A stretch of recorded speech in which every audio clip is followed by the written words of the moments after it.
Dad, I need help. This date feels wrong. 27-year-old Karen Taylor sent that text from a restaurant bathroom in Dallas, staring at herself in the mirror. Emerald blue dress, elegant drop earrings, and a sick feeling in her stomach that wouldn't go away. She was on a dinner date with her ex-boyfriend Larry, the same Larry who'd cheated on her 2 months ago. The same Larry, her father insisted, deserved a second chance. Her father texted back, "You're being dramatic. Go back out there and be gracious." So Karen did what she'd always done. She obeyed. She walked back to that table, sat down across from a man who'd betrayed her, and tried to smile through her discomfort. But someone else in that restaurant was watching.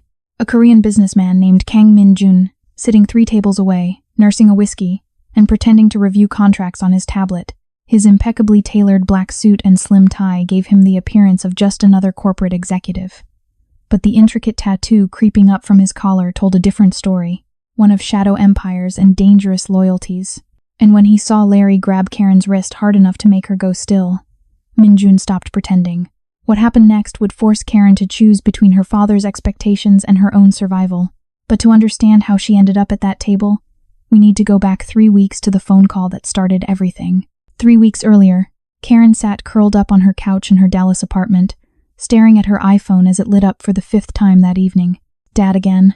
She'd been ignoring the calls all week ever since she'd ended things with Larry. Ever since she'd finally drawn a line she refused to cross. On her coffee table sat a half-empty glass of Merlot and her laptop open to a marketing pitch she'd been trying to focus on for the past 2 hours. A cashmere throw blanket was wrapped around her shoulders even though it was 72 degrees outside. Comfort. She needed comfort. When the phone rang for the 6th time, Karen finally answered. "Karen Elizabeth Taylor, why have you been avoiding me?"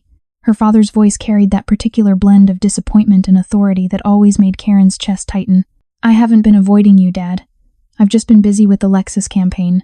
Too busy to tell your own father that you broke up with Larry?" Silence. "Richard called me yesterday," her father continued. "He was confused, Karen. Confused. His son came to him saying you ended things without even giving him a chance to explain." Karen closed her eyes. Of course Larry had gotten to her father first. Of course he'd controlled the narrative. "He cheated on me, Dad. People make mistakes, sweetheart, don't they?" "No." Karen's voice was quiet but firm. "He made a choice, and I made mine. But here's the thing about fathers like Karen's. They know exactly which wounds to press when they're desperate." "I'm not saying you have to marry him," her father said softly. "I'm just saying, Karen, you're 27 and I've watched you go through so many relationships that didn't work out." Karen could recite the list in her sleep. Marcus, who'd talked about partnership for 8 months before admitting he wasn't ready for anything serious. Daniel, who'd emotionally checked out 4 months before he finally said the words. Chris, whose idea of a future together was, "Let's just see where things go," for 18 months. 18 months. Larry is different, her father pressed. He has a stable career. He comes from a good family. Richard and I have been golfing together for 15 years. You know that. These are solid people, Karen, and good men who actually want commitment are hard to find. "He cheated on me, Dad." Karen repeated the words slowly, willing her father to hear them, really hear them. "He made a mistake. One mistake. Don't you think everyone deserves a second chance?" And there it was. The question that would change everything. The text messages had appeared on Larry's phone 2 weeks before this conversation. Karen had been at his uptown Dallas condo using his iPhone to check the time, while hers charged in the bedroom. The notification had popped up at the top of the screen. "Jessica, from the gym. Can't wait for Friday night. Should I bring anything or are you handling everything?" Karen's thumb had hesitated over the screen. Then she'd opened the thread. 2 months of messages. Hotel names. Emojis that made her stomach turn. Plans that overlapped with nights. Larry had told her he was visiting his parents in Fort Worth. When she'd confronted him, he'd cycled through every line in the cheater's playbook. Denial first, then minimization. "It didn't mean anything, Karen. It was just physical. That's what you and I have always been missing anyway, that raw connection." That's what he'd called it, a connection. Karen had packed her purse, called an Uber, and delivered her decision in the calm, clear voice of someone who'd finally learned to recognize patterns. "We're done. I need you to respect that." She'd meant it. She'd really meant it. Until her father got involved. 2 days after that phone call, Larry showed up at her father's house in Highland Park. He brought a bottle of Macallan 18, the expensive kind, still in its gift box. Her father let him in. Mr. Taylor, I know I don't deserve your time, Larry had said, deploying every ounce of the charm that had fooled Karen for 6 months. But I need you to know, I made the biggest mistake of my life. I hurt your daughter, and that's something I'll regret for the rest of my days. He'd sat in her father's study in the same leather chair where business deals worth millions had been negotiated, and he'd talked about redemption, about growth, about how sometimes people need to lose something precious to realize its value. I love Karen, he'd said, looking her father directly in the eyes. And I know that if I could just talk to her face to face, I could show her that I've learned from this, that I'll never take her for granted again. Her father had listened. And in Larry's earnest performance, he'd heard everything he wanted to hear, that his daughter's relationship could be saved, that there could still be a wedding, grandchildren, the future he'd been planning since Karen graduated summa cum laude from SMU. That night, her father had called Karen, and the night after that, and the night after that. Just one dinner, he'd pleaded. Just hear him out properly. You owe him that much closure, don't you? You owe yourself the chance to walk away knowing you gave him a fair hearing. You owe him. You owe yourself. The language of obligation wrapped in the language of wisdom. By the third day of calls, Karen was exhausted. Exhausted from defending her decision. Exhausted from managing her father's disappointment. Exhausted from wondering if maybe, just maybe, she was being too harsh, too unforgiving, too difficult. So she'd agreed. One dinner. At the French Room in Dallas. Saturday at 7 p.m. Just to end the conversation. Just to make her father stop with the disappointed sighs on the phone. Just to prove to everyone, including herself, that she'd tried. What she didn't know was that 3 tables away, a man with a tattoo hidden beneath his collar and a lifetime of regrets would be watching. A man who'd failed to save someone he loved once before. A man who wouldn't make that mistake again. Welcome to Afro Soul Storybook. And darling, you just crossed a threshold you can't uncross. This isn't some fairy tale romance where the prince saves the princess. This is blood and power wrapped in Armani suits. This is a legacy stolen and a woman ready to burn the world to take it back. Subscribe to watch more of our daily stories and comment where you're watching from. I want to know how far this storm is spreading, and hit that like button. Karen's heels clicked against the marble floor as she walked back from the bathroom, each step feeling heavier than the last. The French room was elegant as always, crystal chandeliers casting warm light over white tablecloths. The quiet murmur of Dallas's elite discussing business deals and society gossip. Larry was on his phone when she reached the table, his jaw tight. He looked up as she sat down, and his smile didn't reach his eyes. "Everything okay?" he asked, his tone careful, measured. "Fine," Karen said, reaching for her wine glass. Her phone sat face up on the table beside her clutch, her father's text still visible on the screen. "You're being dramatic. Go back out there and be gracious. You were gone a while." Larry set his phone down, leaning back in his chair. "I was starting to think you'd climbed out a window or something. It was meant to be a joke. But there was an edge to it. Just needed a minute," Karen said.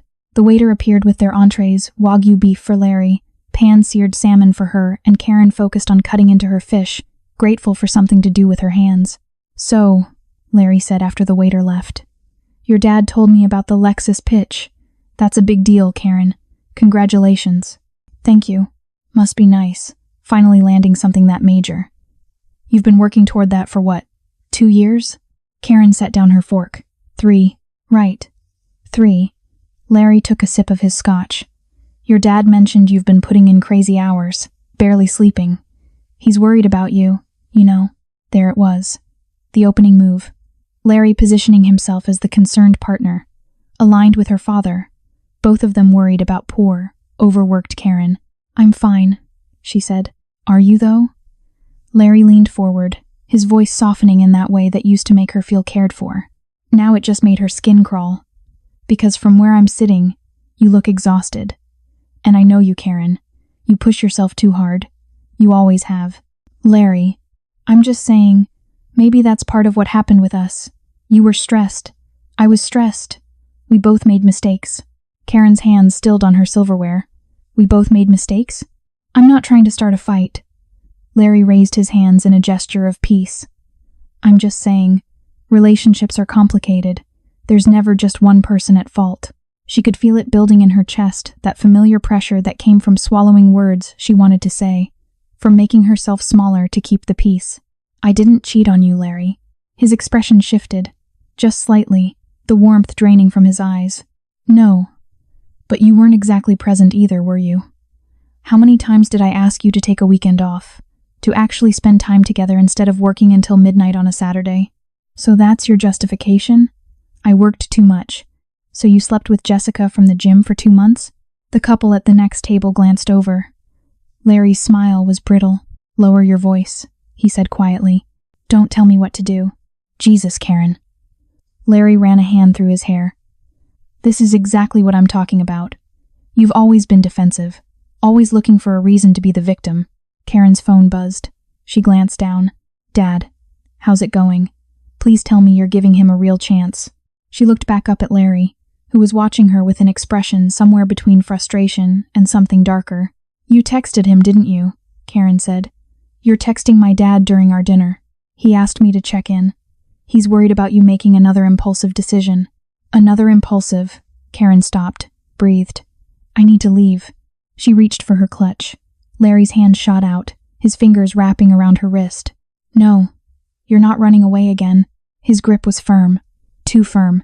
Karen tried to pull back, but his fingers tightened. Let go of me. We're going to finish this conversation like adults, Larry said, his voice low. You owe me that much, after everything I've done to try to make this right. Miss Taylor? The voice came from above them, deep, calm, accented. Karen looked up. The man standing beside their table was tall, maybe 6'2", with dark hair swept back from a face that could have been carved from stone. His black suit was impeccable, his slim tie perfectly knotted, but it was his eyes that caught her, dark, intelligent, and currently focused on Larry's hand, wrapped around her wrist.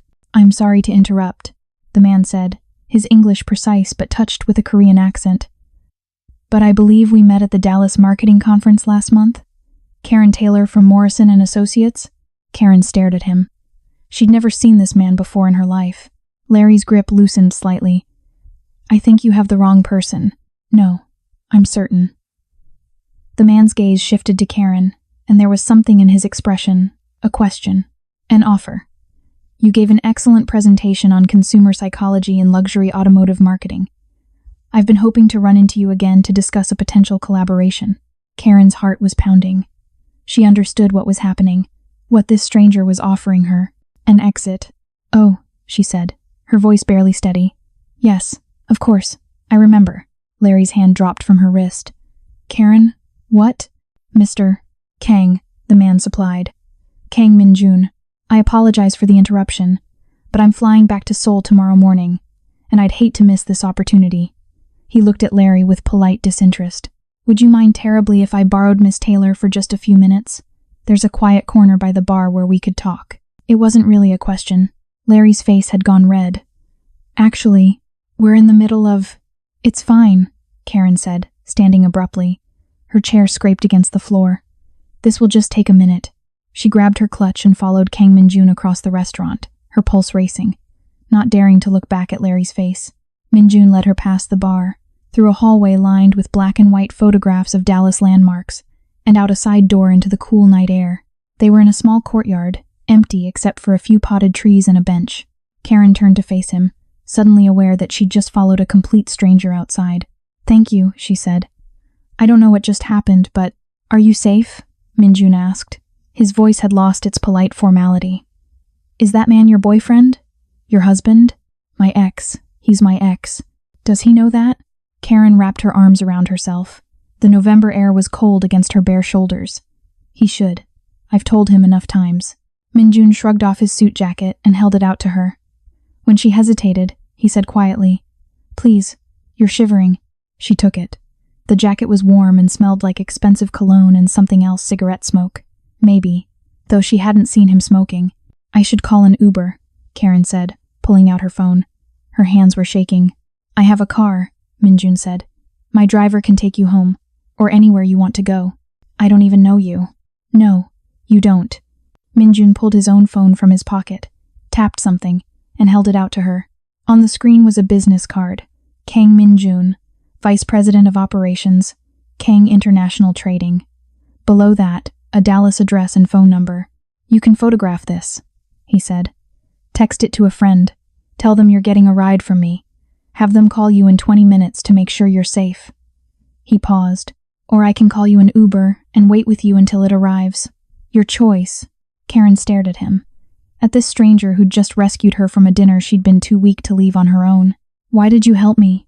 She asked. Something flickered across Min-Jun's face. Pain, maybe. Or memory. Because someone should have helped someone I loved, he said quietly. And no one did. Before Karen could respond, her phone buzzed. She looked down. Dad. Larry just called. He said you walked out with some random man? What the hell is going on, Karen? She closed her eyes. God, she was so tired. So tired of explaining herself, of defending every decision, of making everyone else's feelings more important than her own safety. The car would be good, she said. Thank you. Min-Jun nodded and made a quick call in Korean. Within 2 minutes, a black Mercedes pulled up to the courtyard entrance. The driver, a man in his 40s with a serious face, got out and opened the rear door. Min-Jun gestured for Karen to get in, but he didn't follow. You're not coming? Karen asked. I assumed you'd prefer privacy. My driver will take you wherever you need to go. Min-Jun reached into his wallet and pulled out an actual business card, not just the digital version. If you need anything, or if that man bothers you again. Karen took the card. Their fingers brushed, and she felt something electric pass between them. Thank you, she said again. Really, I don't know how to. You don't need to thank me, Min-Jun said. Just be safe. Karen slid into the car. The leather seats were cool and smooth. As the driver pulled away from the curb, she looked back through the rear window. Min-Jun was still standing in the courtyard, watching the car disappear into Dallas traffic. The tattoo on his neck was just visible above his collar, intricate lines that hinted at a story she didn't know. Her phone rang. Dad. Karen stared at the screen for a long moment. Then she answered. Where are you? Her father demanded. Larry is sitting at that restaurant alone, looking like a fool. Do you have any idea how this looks? Dad, he grabbed my wrist. He wouldn't let me leave. He grabbed your wrist? Karen, you're being dramatic again. Larry said you two were having a disagreement and some stranger interfered. Some stranger saved me from a situation I never should have been in. A situation. Her father made a sound of frustration. This is exactly your problem, Karen. You blow everything out of proportion. Larry was trying to have a mature conversation with you, and you treated him like he was attacking you. Karen watched the Dallas skyline pass by through the tinted windows. The driver's eyes met hers briefly in the rearview mirror, then looked away, professional and discreet. He cheated on me, Karen said, for 2 months, with multiple women, and you made me have dinner with him anyway. I asked you to hear him out. There's a difference. No, Dad. You told me I was being dramatic. You told me to go back out there and be gracious. You didn't ask. Don't use that tone with me, young lady. I am your father, and I have your best interests at heart. Do you? Karen's voice was quiet. Dangerous. Or do you have your best interests at heart? Your golf buddy Richard, your standing in the club, your reputation. The line went silent. I can't believe you just said that, her father finally said. His voice was cold. So cold. After everything I've done for you, the education I paid for, the connections I've made for you, and this is how you speak to me? I didn't ask you to make me have dinner with a man who hurt me. I asked you to give someone who loves you a second chance. But you can't do that, can you? You can't forgive. You can't compromise. You can't do anything except find fault and run away. Karen felt tears burning behind her eyes, but she refused to let them fall. Is that really what you think of me? I think you're 27 years old, and you keep making the same mistakes over and over. I think you're going to end up alone because you can't accept that relationships require work and sacrifice. And what if I'd rather be alone than with someone who doesn't respect me? Then you'll get exactly what you're asking for, her father said. And don't come crying to me when you realize what you've thrown away. The line went dead. Karen sat in the back of the Mercedes, Min-Jun's jacket still wrapped around her shoulders, and felt something crack open inside her chest. Not heartbreak. Not quite. Something closer to clarity. Her father didn't care if Larry had hurt her. He cared that she'd embarrassed him, that she'd made a scene, that she'd rejected the good man from a good family he'd chosen for her. Her phone buzzed with a text from Larry. Larry, I hope you're happy. Your dad is furious. You just ruined any chance we had. She blocked his number. Then, after a moment's hesitation, she did the same to her father's. The driver's voice came from the front seat, polite and careful. Miss, where would you like to go? Karen looked at the business card still in her hand. Kang Min-Jun's name embossed in simple black letters. She thought about the way he'd looked at her. Not with pity, not with judgment, just with understanding. Like he'd seen exactly what was happening and decided she deserved better. Like he knew what it felt like to be trapped. "Home," Karen said quietly. "Take me home." As the car merged onto the highway, Karen finally let herself cry. Not for Larry, not even for her father, but for the version of herself who'd spent so many years making herself smaller, quieter, more convenient. That version was gone now, and Karen wasn't sure yet who she'd be without her. But for the first time in years, she was ready to find out. 3 days after the dinner, Karen received a text from an unknown number. Unknown. "This is Min-Jun. Your driver gave me your number. I hope that's acceptable. I wanted to make sure you were all right." Karen stared at the message for a full minute before responding. "Karen, I'm okay. Thank you again for what you did. Min-Jun, I'm glad. If you ever need to talk to someone who understands difficult family dynamics, there's a cafe in Koreatown. Cafe Seoul. They make excellent coffee and the owner doesn't gossip." Karen. "Is that an invitation?" Min-Jun. "Only if you want it to be." Karen went that Saturday afternoon, telling herself it was just coffee. Just a thank you to a stranger who'd helped her. Nothing more. Cafe Seoul was tucked between a Korean grocery and a tailor shop on a quiet street in Koreatown. Inside, it was warm and intimate dark wood tables, shelves lined with Korean ceramics, the smell of fresh brewed coffee and something sweet baking in the back. Min-Jun was already there, sitting at a corner table with a newspaper and an Americano. He'd traded his suit for dark jeans and a gray sweater, but he still carried himself with that same controlled presence. The tattoo on his neck was more visible now, intricate patterns that looked like waves or wind, something elemental and ancient. He stood when he saw her. "You came." "I almost didn't," Karen admitted, sliding into the chair across from him.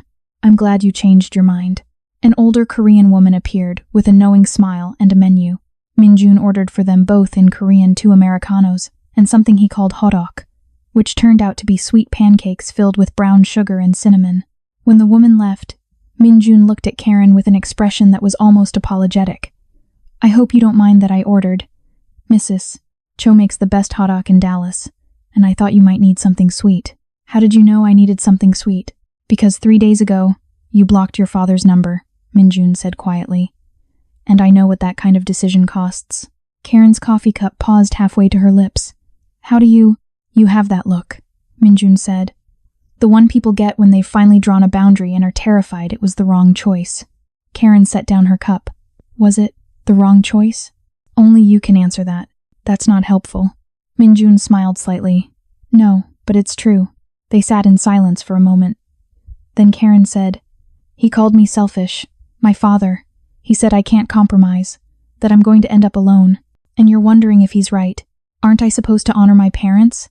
Isn't that what good daughters do?" Min-Jun's expression darkened. "Good daughters also deserve fathers who protect them, who put their safety above their pride." He paused, his fingers tightening around his coffee cup. "I had a cousin, Mi-young. She was brilliant, studying economics at Seoul National University, engaged to a man from a very prominent family. She's in a vegetative state," Min-Jun said, his voice carefully controlled. "Her husband, her fiancé, back then he had a temper. We all knew it, but the families had been planning the marriage for years. Business connections, social standing, all the things that matter to people like my uncle." Karen felt her stomach drop. "What happened?" Mi-young tried to call off the engagement 2 weeks before the wedding. She came to me, crying, showing me bruises on her arms, asking for help. Min-Jun looked down at his hands, and I told her to think about the family, about the shame it would bring, about how maybe she was overreacting. Min-Jun, 3 months after the wedding, her husband beat her so badly she had a brain hemorrhage. She's been in a hospital in Seoul for 2 years. The doctors say she'll never wake up. Karen reached across the table and placed her hand over his. His skin was warm, his fingers rough with calluses that didn't match his expensive clothes. "It wasn't your fault," she said. "Wasn't it?" Min-Jun looked up at her, and there was such raw pain in his eyes that Karen felt it in her own chest. "She asked me for help, and I chose my family's reputation over her life. So when I saw that man grab your wrist, I saw Mi-young, and I decided I wouldn't make the same mistake twice." They sat like that for a long moment, hands touching across the table, Two strangers bonded by the weight of family expectations and the people those expectations had hurt. "Thank you," Karen said quietly, "for seeing me, for helping." "Thank you for letting me," Min-Jun replied. Mrs. Cho brought the hotteok, and the conversation shifted to lighter things. Min-Jun told her about growing up in Seoul, about moving to Dallas to run the American operations of his family's import-export business. Karen talked about her marketing work, about the Lexus pitch she'd been preparing for months. "It's the biggest account I've ever landed," she said. "If I nail this presentation, it could make my career." "When is it?" 2 weeks. November 28th. Min-Jun pulled out his phone and typed something. "I'll be in town. I'd like to hear how it goes. You want to celebrate with me? I want to be there, regardless of how it goes," Min-Jun said. "Success or failure, you shouldn't face it alone." Karen felt something warm unfold in her chest. Something dangerous and wonderful and terrifying. "I'd like that," she said. 11 days before the Lexus pitch, Karen's boss called her into his office. David Morrison was a silver-haired man in his 60s who'd built Morrison and Associates from a one-man operation into one of Dallas's premier marketing firms. He'd mentored Karen, promoted her, and she'd always thought he respected her work. Until he said, "We're reassigning the Lexus account to Bradley." Karen felt the floor drop out from under her. "What? Why?" "Bradley has more experience with automotive clients. The partners feel he's a safer choice for an account this size." "David, I've been working on this pitch for 3 years. I brought Lexus to the table. I built the entire proposal. And Bradley will use your research. You'll be credited as a collaborator." "A collaborator?" "On her own account. This is because of my father, isn't it?" Karen said quietly. "He called you. He told you I was unstable." David's expression confirmed it before he spoke. "Your father is concerned about your recent choices. The incident at the French room. Blocking his calls. He thinks you might be going through something. And frankly, Karen, the partners agree that you seem distracted." "Distracted?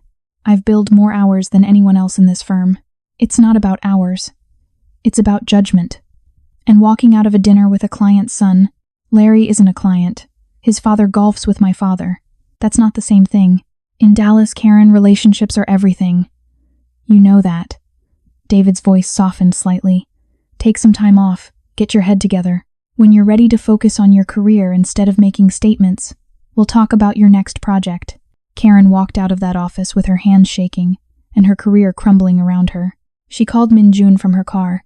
"They took my account," she said when he answered. "They gave it to Bradley fucking Morrison." "Where are you?" "The parking garage at my office." "Stay there, I'm coming to you." 20 minutes later, Min-Jun's Mercedes pulled up beside her Honda. He got out and slid into her passenger seat, filling her small car with his presence. "Tell me what happened," he said. Karen told him everything.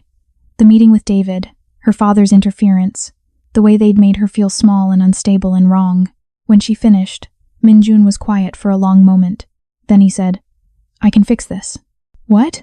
"I have connections, people who owe me favors. One phone call and that account is yours again." Karen looked at him. At this man who could apparently make things happen with a single phone call. "Who are you, really?" she asked. Min-Jun met her gaze steadily. "Someone who has resources, and who wants to help you. By making my problems disappear? By evening the playing field." Karen wanted to say yes. God. She wanted to say yes so badly, to let someone else fight her battles, to be rescued again, but something stopped her. "No," she said. Min-Jun blinked. "No? If you fix this for me, I'll never know if I could have done it myself." Karen gripped her steering wheel, knuckles white. "My whole life, people have made decisions for me. My father, my bosses. Even Larry thought he knew what was best for me. And I let them. I let them because it was easier than fighting. This isn't about, if I take that account back, it has to be because I earned it. Because I walked into that boardroom and proved I'm the best person for the job. Not because some powerful man made a phone call." Min-Jun studied her for a long moment. Then, slowly, he smiled. It was the first real smile she'd seen from him, and it transformed his entire face. "You're right," he said. "I apologize. That was arrogant of me." "It was kind of you," Karen corrected. "But not what I need." "Then what do you need?" Karen thought about it. "I need to know what I'm going to say to David tomorrow when I march back into his office and tell him he made a mistake. Not tell him. Show him." "How?" Min-Jun pulled out his phone. How much time do you have tonight? All of it. Why? Because we're going to rebuild your pitch from the ground up. Not the research that's solid, but the presentation. The way you tell the story. The way you walk into that room and make them see you as the only choice. He looked at her with something like pride in his eyes. You said it yourself, you brought them Lexus. You did the work. Now you're going to make them remember that. They worked until 2 a.m. in Karen's apartment. Min-Jun sat on her couch with his sleeves rolled up, tie discarded, asking her questions that cut to the heart of what made her pitch unique. Why Lexus should choose Morrison and Associates. Why they should choose her specifically. Because I understand their customer, Karen said finally, pacing her living room at 1:30 a.m. with cold coffee and renewed fire. The Lexus buyer isn't just buying a car, they're buying into an identity. They want luxury without flash, sophistication without pretension. They want to be seen as successful, but not showy. And you understand that because that's how I was raised. That's Dallas society in a nutshell. Karen stopped pacing. God, that's it. That's the hook. Min-Jun smiled. Write it down. The next morning, Karen walked into David Morrison's office with a portfolio and a proposal. I'm not accepting the reassignment, she said before David could speak. And I'm going to tell you why Bradley will lose this account, and I won't. She laid out her revised pitch, sharper, cleaner, more focused than anything Bradley could create with her research and his experience. She showed David the cultural insights only she could provide, the connections to Dallas society that Lexus was specifically trying to cultivate. When she finished, David was quiet for a long moment. The partners won't like this, he said finally. Then I'll pitch to the partners. And if they still choose Bradley, I'll resign and take this presentation to Griffin Agency. They've been trying to recruit me for a year. It was a bluff. Mostly. David studied her. Then he picked up his phone. Schedule a meeting with the partners for this afternoon. And with Lexus for November 28th. Tell them Karen Taylor will be presenting. Karen walked out of that office with her account restored and her hands still shaking. But this time, they were shaking with adrenaline. With victory. She texted Min-Jun. I did it. His response came immediately. I never doubted you would. The Lexus presentation went flawlessly. Karen walked out of that boardroom with a 3-year contract and a promotion to senior vice president. She called Min-Jun from the parking garage, high on success and champagne from the celebration. Congratulations, he said, and she could hear the smile in his voice. I couldn't have done it without you. You absolutely could have, but I'm glad I could help. Let me buy you dinner. To say thank you properly. I'd like that. Tomorrow night? Perfect. But tomorrow night never came, because that evening, as Karen walked to her car in the empty parking garage beneath her apartment building, Larry was waiting. He was drunk. She could smell the whiskey from 10 feet away. Congratulations, Karen, he said, pushing off from where he'd been leaning against her Honda. I heard about your big promotion. Guess you didn't need me after all. Huh? Karen's hand tightened on her keys, positioning them between her fingers the way her college roommate had shown her. You need to leave, Larry.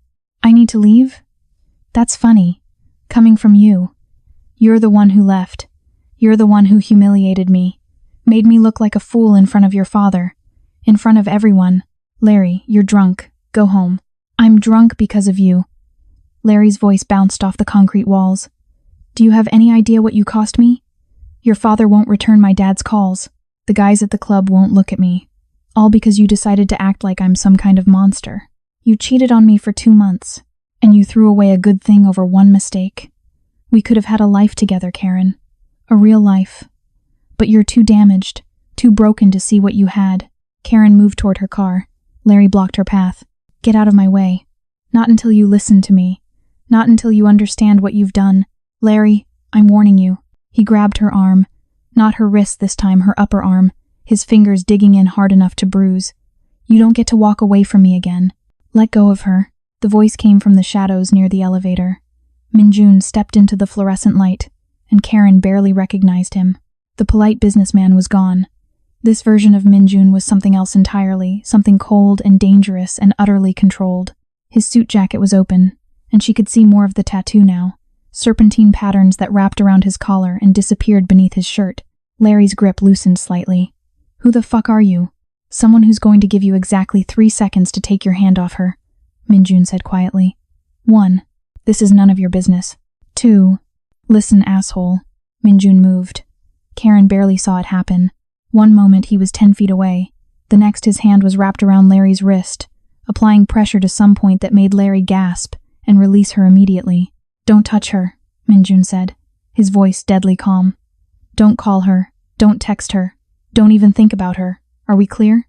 Larry tried to pull away, but Min-Jun's grip was iron. "You're breaking my fucking wrist. I haven't even started applying pressure yet. But I will if you don't answer my question. Are we clear?" "Yes, Jesus, yes." Min-Jun released him. Larry stumbled backward, cradling his wrist. "If I hear that you've bothered her again," Min-Jun said, "I will make you disappear. Not kill you, though I could. I'll just make you disappear. New identity, new city, new life far away from Dallas. My family has resources you can't imagine. Test me if you'd like." Larry looked between Min-Jun and Karen, his face pale. Then he turned and practically ran to the elevator. When the doors closed behind him, Karen let out a breath she didn't know she'd been holding. "Are you hurt?" Min-Jun asked, immediately shifting back to the gentleman she knew. His hands moved to her arm, checking where Larry had grabbed her. "I'm fine. Karen looked up at him. "Who are you?" Min-Jun's hand stilled. "That's a complicated question." "Then give me an uncomplicated answer. How can you make someone disappear? What kind of import-export business gives you that kind of power?" Min-Jun stepped back, his expression unreadable.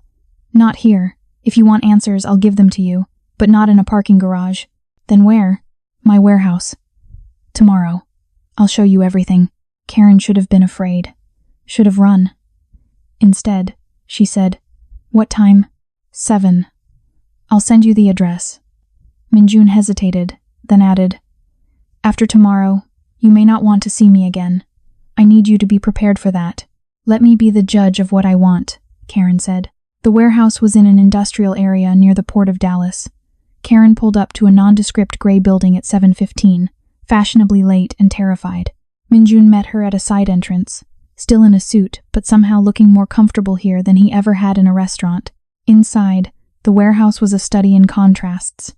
One half was exactly what it claimed to be: shipping containers, electronics equipment, legitimate import documentation. The other half was something else entirely. "This is the family business," Min-Jun said, leading her through rows of containers. "We import electronics from Korea. Legitimate goods, legitimate paperwork. It's profitable, and it's legal." "And the other half?" Min-Jun stopped at a heavy metal door, keyed in a code, and led her into what looked like a secure server room. But instead of servers, there were filing cabinets, locked safes, and a sophisticated computer system. "This is what we don't talk about," Min-Jun said quietly. "My family moves money for people who need things to happen quietly. Politicians who need campaign funds that can't be traced. Businessmen who need to move assets without government oversight. We facilitate deals that exist in the shadows." Karen's heart was pounding. "That's money laundering." "Yes. That's illegal." "Yes. Are you asking me to be okay with this?" "No," Min-Jun said, turning to face her fully. "I'm asking you to understand that this is who I am. This is my family's legacy. My grandfather built this network during the Korean War. My father expanded it. And now it's mine to run. You could stop. You could just run the legitimate business." "I could," Min-Jun agreed. "But the shadow business is what gives me the power to protect people. To help people like me young when the legal system fails them. To make men like Larry disappear when they're a threat." Karen sank onto a metal chair. "This is insane." "It is. I should leave. I should walk out of here and never look back." "You should," Min-Jun said. "And I wouldn't blame you. You deserve someone whose world doesn't involve this kind of danger." Karen looked up at him. At this man who'd saved her twice now. Who'd refused to fix her problems but helped her find her own strength. Who stood in a warehouse full of illegal operations and still somehow made her feel safer than she'd ever felt with her own father. "My whole life," Karen said slowly, "I've chosen safe boyfriends, safe choices, following the rules and doing what I was told. And where did it get me? Trapped at dinner with a man who hurt me because my father cared more about appearances than my safety." "Karen, you've been honest with me from the start. You didn't pretend to be something you're not. You didn't lie to make yourself look better. You showed me exactly who you are and gave me the choice." Karen stood up. "So now I'm making one." "What choice?" "I'm choosing truth over comfort. I'm choosing someone who sees me as strong over someone who wants me to be convenient. I'm choosing you. Min-Jun closed his eyes briefly. When he opened them, there was something raw and vulnerable in his expression. You don't know what you're choosing. Then show me. All of it. The danger, the risk, whatever this life actually means. But show me the truth. Min-Jun stepped closer, close enough that Karen could see every detail of the tattoo, on his neck waves and wind, and something that might have been a dragon's scales. If you choose this, he said quietly, there's no going back to safe, no returning to the life your father wanted for you. You'll be choosing a world that exists in shadows. I spent 27 years living in someone else's light, Karen said.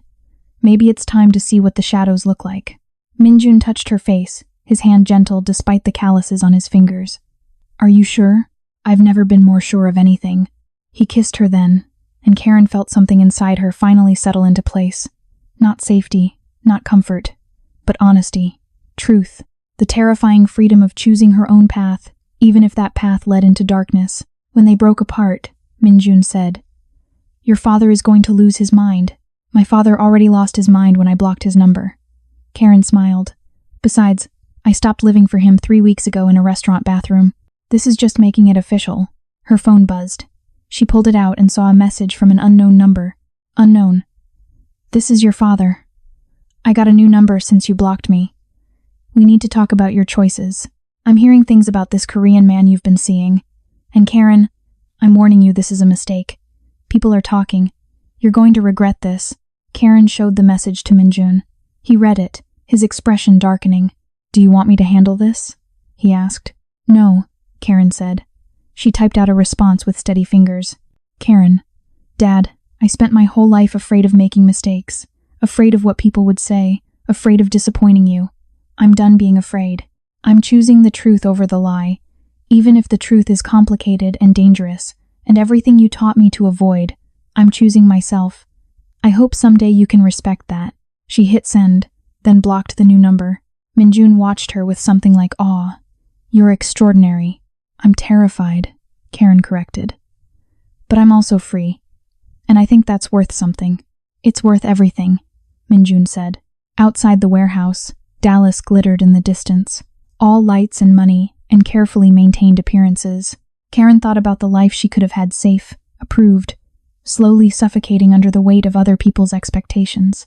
Then she looked at Min-Jun, at the shadows he lived in and the truth he offered, and she made her choice again. Not the safe choice. Not the easy one. But hers. And for the first time in her life, that was enough.